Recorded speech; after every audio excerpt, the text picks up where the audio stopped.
Sir నమస్తే sir. నమస్కారం అండి. 3 days నుంచి అబ్జర్వ్ చేస్తా ఉన్నాను సార్. రీసెంట్ గా మీరు పాదయాత్ర చేశారు కదా? అవును సార్. అంతమంది జనాలు ఎట్లా వచ్చారు సార్? అసలు ముస్లిం నుంచి కావులికి వచ్చే దగ్గర మధ్యలో చెరువు ఉంటుంది. అవును. ఆ చెరువు దగ్గర రోడ్లు చూస్తే అసలు మంచిగా అనిపించకపోతుండే.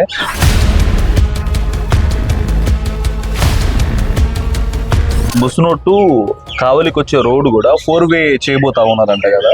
4 lanes కాదు,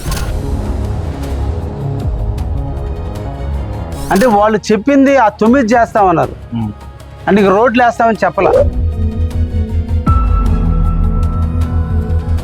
4 దిక్కుల్లాగా ఆంధ్రప్రదేశ్ రాష్ట్రాన్ని కాపలా కాస్తున్నారు.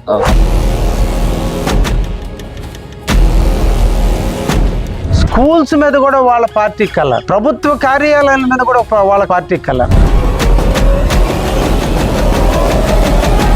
ఆవు గడ్డి మేస్తే గడ్డిలో తేడా వచ్చిందని ఒక ముఖ్యమంత్రి స్థాయిలో ఉన్నటువంటి వ్యక్తి ప్రజలకి సందేశం ఇస్తున్నాడు అంటే